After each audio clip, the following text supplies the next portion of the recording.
He look bad. Kurupt ain't gonna be with us too much longer if he don't get some help. Long ago,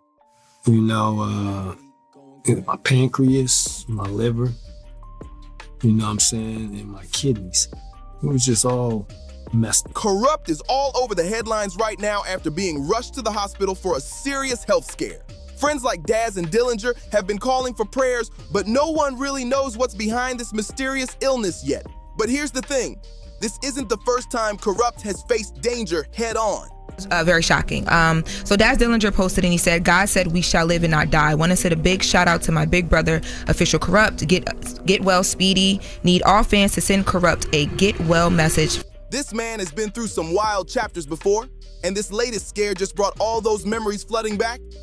After battling some serious health issues, and the report does not get into what the health issues are, but they mentioned that he's been... Let's not forget the time his crew had that deadly clash with Timothy McGee, known in the streets as the Monster of Atwater. That showdown turned tragic, taking the life of Kurupt's bodyguard Dwayne "Draws" Dupree. It was chaos, and it marked one of the darkest moments in his past. Fast forward to January 12th, 2026, news broke that Kurupt, one half of Thought Dog Pound, was in critical condition fighting for his life. Reports didn't say much at first, no solid diagnosis, no clear answers. But the tone was serious, and fans knew something was really wrong. Within hours, love and support started flooding social media. Fans, artists, and even old collaborators were posting messages hoping for a miracle. Daz Dillinger, his longtime partner and friend, was hit the hardest. He took to Instagram posting throwback photos and urging everyone to pray hard for my brother. In one emotional post, Daz mentioned legends they'd already lost. Nate Dogg and their cousin Joe. That hit everyone deep, man. It reminded people how fragile life can be, especially in the hip-hop world. By that point, Kurupt had already been hospitalized for weeks, so it was clear this wasn't just a small scare. As time passed, updates started sounding a little more positive. The word on the streets was that Kurupt was showing signs of recovery and slowly getting stronger. Still, fans couldn't relax. They've seen how close he's come to the edge before, and nobody wanted to let their guard down just yet. But to really get what's happening now, we gotta rewind a few years to September 2019, when Kurupt faced another terrifying health crisis that almost took his life. Back then, he was on Marriage Boot Camp, hip-hop edition, with his girlfriend at the time, Tony Calvert, trying to fix their rocky relationship. But honestly, things were already falling apart before they even stepped on set. Their biggest issue? Kurupt's drinking. Rumors about cheating were already floating around, and the tension followed them right into that house. But what really made it worse was the setup itself. The producers had that house stocked with alcohol like it was a party every night. One night, everything went off the rails. Kurupt drank way too much and pushed his body past its breaking point. He collapsed and had to be rushed to the hospital. It got so bad, he missed 2 whole days of filming just to recover.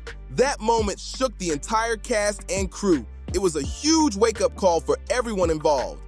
After that, the show's producers made a big move. They banned alcohol from the house for the rest of the season. I said a big shout out to my big brother, official Kurupt.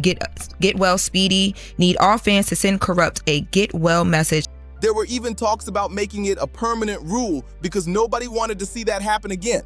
But let's be real, what went down that night was just a symptom of something much deeper. The truth is, Kurupt's struggles didn't begin there, and they didn't stop there either. Over the years, he's opened up about the personal battles he's been fighting behind the scenes. Things got so bad at one point that he suffered back-to-back seizures and ended up in a hospital in Utah. Doctors had to act fast to figure out what was happening to him, and it was a major reality check for everyone close to him. After a long series of tests, doctors finally figured out what was happening. They tied Kurupt's condition straight to years of heavy drinking.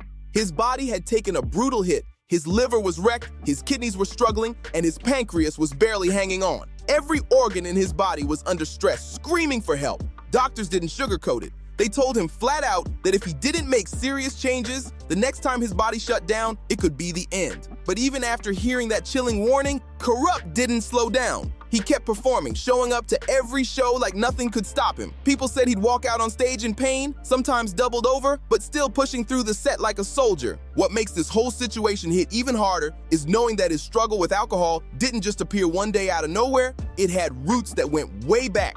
Kurupt himself once shared that it all started when he was just 24 years old, sitting at a table with Tupac Shakur. Pac pulled out a bottle of Hennessy, set it on the table, and from that moment on, drinking became a daily part of Kurupt's life. That single night changed everything. He's been open about how deep it got too. He'd wake up needing a shot and a beer just to feel normal. He'd drink while watching TV, while playing boxing games, even just to pass the time. It became his comfort zone, his way of getting through the day. The bottle wasn't just a habit anymore, it had turned into something he depended on. But to really understand how things got this far, you gotta rewind even more to where Kurupt's story truly began. Ricardo Emmanuel Brown was born on November 23, 1972 in Philadelphia. He grew up in a strict, faith-driven home where church wasn't optional. It was life. His mom was deeply rooted in her faith, always at the Cathedral of Faith, and she made sure young Ricardo was right there beside her every Sunday. She later built a career as a pharmacist, but no matter how busy she got, she kept him grounded in faith and focused on discipline. She wanted him close to God and away from the chaos outside their door.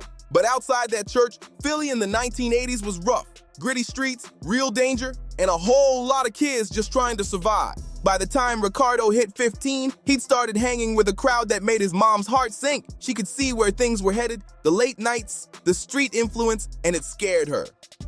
Try and get it together. You know, we got a couple bumps in the road and things like that. And, you know, we figured that we'll come here and give it a try. With the beer and the hard, and that's like your sixth one. Like, you can't slow down. Like, you've had more than a whole full one already. No. Yes, you. She knew if he stayed, there was a good chance he might not make it out alive. So she made a painful choice. She sent him across the country to live with his father in Hawthorne, California, praying that distance would save his life. His dad lived a completely different kind of life. An electrician for Bell Atlantic, a man who believed in routine, discipline, and stability. To him, success meant clocking in every day, staying out of trouble, and keeping your head down. But Ricardo didn't connect with that world at all. Music had already taken over his heart, and no 9-to-5 was gonna pull him away from that dream. As soon as he turned 18, he packed up and left Hawthorne, moving into the Crenshaw district. And that move changed everything. Crenshaw was raw and real. It was home to the Rollin 60s Crips, one of the most recognized sets in LA, and the streets there didn't play around. Violence, loss, and politics ran deep, and being in that environment reshaped the way Ricardo saw everything. Even before he hit Crenshaw, he'd already seen how dangerous the streets could get. At just 17, he went through something he'd never forget. A 9-year-old kid rode up to him on a bike and told him to take off his all-blue Nikes. When he refused, a 13-year-old nearby stepped up and threatened to go home, grab a gun, and come back to shoot him. Kurupt could tell the threat was real. This wasn't some kid bluffing. At that moment, he knew just how real and unforgiving the streets could be. All the way around, you know, as I grew up, when I was young, that was one thing, but once Snoop came into my life, he really shaped the man. Kurupt didn't hesitate. He took off his blue Nikes and handed them over, knowing that one wrong move could have ended his life right there. That moment taught him the first rule of survival in LA. Sometimes you gotta swallow your pride to live another day. He made it through the madness of the Rollin 60s and eventually became a part of that world, earning real respect as the neighborhood MC. People knew him as the guy who could rap for hours, bar for bar, until his voice gave out. But his real break came in 1991 at the legendary Roxy Theater, when fate threw him into a moment that would change everything. Kurupt was only 19, a Philly kid with that raw East Coast hunger mixed with West Coast swagger. That night, a woman challenged Snoop Doggy Dogg's crew to a rap battle, and Kurupt stepped up with zero fear. He started tearing through everyone one by one, no hesitation, no mercy. Snoop, who was already buzzing on the scene, had to jump in himself. The two went head-to-head for nearly 20 straight minutes. Kurupt came with that aggressive fire, while Snoop stayed cool and slick with it. When it was over, they shook hands, both knowing they'd just witnessed something special. Snoop looked at him and said, "If I ever make it, I'm coming back for you." And he kept that promise. After Snoop blew up with deep cover alongside Dr. Dre, he brought Kurupt to a house party and introduced him to Dre himself. Kurupt grabbed the mic, freestyled on the spot, and lit the room up. Dre was impressed instantly. He saw the hunger, the energy, and that fearless spirit. By 1992, Kurupt was officially signed to Death Row Records, and his life changed forever. From the jump, he was part of history, featured on The Chronic and Doggy Style, helping craft that unmistakable West Coast sound that would define an entire era. Teaming up with Daz Dillinger, he formed Thaw Dog Pound, and together they brought raw street stories mixed with that smooth G-Funk vibe. Their debut album, Dog Food, dropped in 1995 and exploded out the gate, selling nearly 300,000 copies in its first week and shooting straight to #1 on the Billboard 200. But even that success came with controversy. Activists like C. Dolores Tucker came hard at the album, claiming it promoted violence and disrespect toward women, which caused a 3-month delay before it could even hit stores. By 1996, Death Row was on top of the world, pulling in nearly $100 million a year. But behind closed doors, the label was burning from the inside out. Tension was rising, violence was everywhere, and Suge Knight was fueling the fire by pushing artists to go at the East Coast. When Tupac joined the label, that tension exploded into a full-blown war. Kurupt and Daz dropped New York, New York featuring Snoop Dogg, and the video showed them stomping through Manhattan, knocking down skyscrapers like giants. New York didn't take that lightly. What was meant to be hip-hop competition turned into something much darker. While filming the video in Manhattan, their trailer got shot up, bullets flying through the metal. No one was hit, but the message was loud and clear. Things were getting dangerous. That incident marked the start of what Kurupt would later call his solemn low state, a time when fame, money, and chaos all collided. By 1999, he was facing not just pressure from the industry, but real-life danger in the streets. The breaking point came on October 17, 1999, at Echo Sound Studio in Atwater Village. Kurupt was there working late, finishing his second solo album, Thaw Streets Is a Mutha. Around 11:40 p.m., the session wrapped up and everyone stepped outside to get some air, not realizing that the night was about to turn deadly. Out of nowhere, 2 dark silhouettes stepped out from the shadows. Then, chaos erupted. Gunfire exploded through the night, echoing off the walls like thunder. Multiple rounds ripped through the air, fired from what police later believed were AK-47s. There was no warning, no time to think, no time to breathe. Kurupt and Daz hit the ground instantly, diving behind heavy concrete planters as bullets tore through the air above them. The pavement shattered, sparks flying, concrete chunks spraying just inches from their faces. It was pure survival mode. Seconds felt like hours. Somehow both of them lived through that storm of bullets, but not everyone made it out alive. Javon, the realist Jones, took a shot to the foot. Willard, act a fool. Gibbons caught a bullet in the calf, and then there was Draws, the loyal bodyguard, the one meant to protect everyone else. He took multiple rounds straight to the chest. He collapsed right there on the studio patio, dying before anyone could even call for help. It was a nightmare scene. Sirens, chaos, and disbelief everywhere. Almost immediately, rumors started flying through the streets and the media. Everyone wanted to know who was behind it. Fingers started pointing at Kurupt's recent diss track, calling out names. On that record, he didn't hold back. He called out DMX, Ja Rule, and Irv Gotti by name. It was raw, disrespectful, and straight from the heart. The beef with DMX hit especially deep. Kurupt had been engaged to Foxy Brown since 1997, but by 99, whispers were everywhere. Rumors saying Foxy was seeing DMX, her label mate. Kurupt was furious. He claimed Foxy even handed over an idea for a track meant for him, straight to DMX instead. So when Calling Out Names dropped, it wasn't just music, it was a message. He even warned DMX not to step foot on the West Coast again. For years, people believed that the Echo Sound Studio shooting was revenge, that Rough Riders, or The Firm, sent a warning shot for those lyrics. The story spread fast and stuck around for a long time. But eventually, the truth came out, and it was far darker than anyone imagined. The real shooter wasn't from the rap world at all. It was Timothy Joseph McGee, a name that sent chills through Los Angeles. Cops later called him the Monster of Atwater Village. McGee was the leader of the Toonerville Reefa 13 gang, a violent Scottish-Mexican crew feared across LA. He had a reputation for being cold-blooded, killing without hesitation, and taking pride in it. According to police reports, McGee treated Atwater Village like his personal war zone. He used police scanners to track movements in and out of the area, watching for anyone he didn't think belonged. To him, seeing a group of black men hanging outside a recording studio late at night on what he saw as his turf was enough to pull the trigger. This wasn't about rap beef, this was about territory, hate, and control. It was a brutal collision between two worlds, Black Crip influence crossing paths with Latino gang dominance. Kurupt and his people were caught in the crossfire of a war that had nothing to do with music, but everything to do with the streets. While Kurupt was dealing with the trauma of losing his friend and bodyguard, the danger didn't stop, and neither did his struggles. Behind the scenes, his finances were falling apart, and the real damage wasn't coming from enemies in the streets, it was coming from inside Death Row Records. The man who once claimed to have saved Kurupt from the hood, Suge Knight, was also the same man pulling the rug out from under him.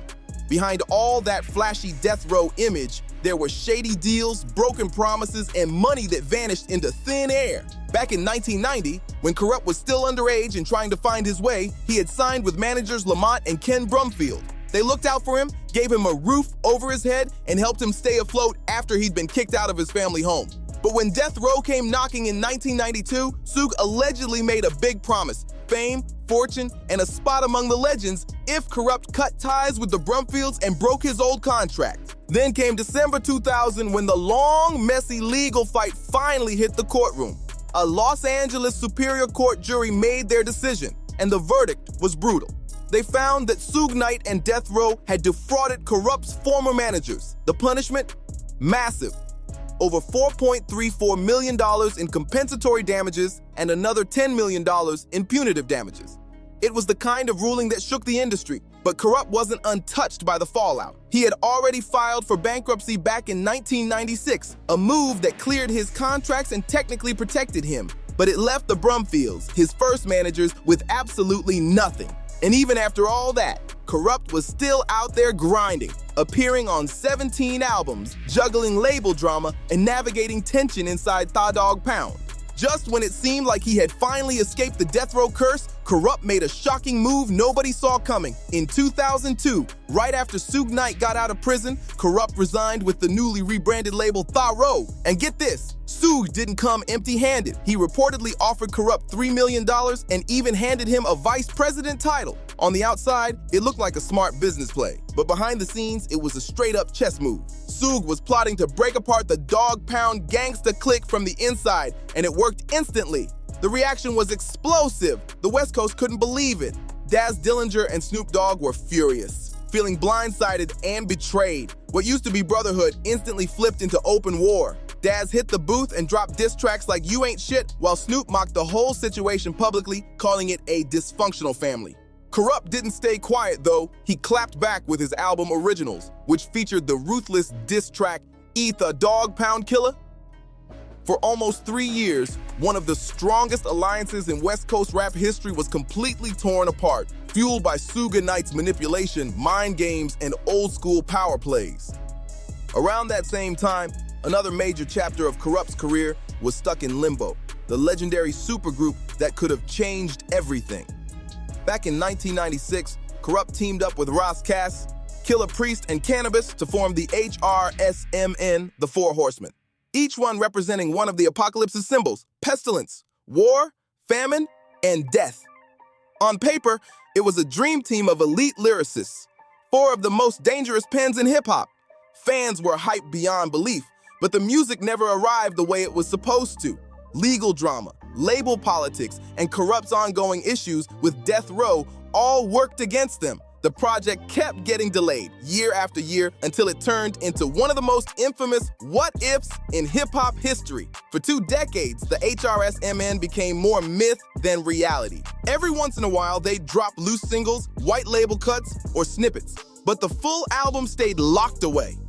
Each member had their own problems, some legal, some personal, and it looked like the group would never see the light of day. But then, out of nowhere, in 2021, over 20 years later, they finally dropped The Last Ride. It gave fans long overdue closure, a reminder of what that powerhouse could have been all along.